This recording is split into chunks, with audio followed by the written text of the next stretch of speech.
So Charles, asan tayo ngayon? Nandito tayo sa Lagindingan ni Sak. Ano unang gagawin mo kapag nagpa-practice? Mag-exercise muna. Sa amin yung exercise mo.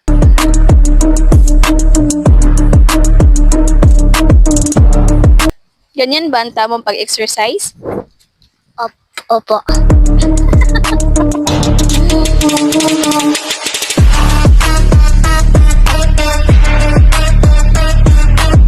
Sunod.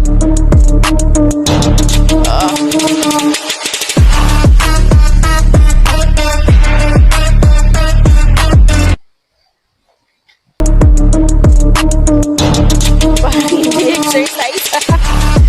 So, Charles, sino ba gusto mong i-shoutout ngayon? Shout out ko ka sa aking kaibigan na taga Zamboanga. Ang pangalan Klein Pabalate.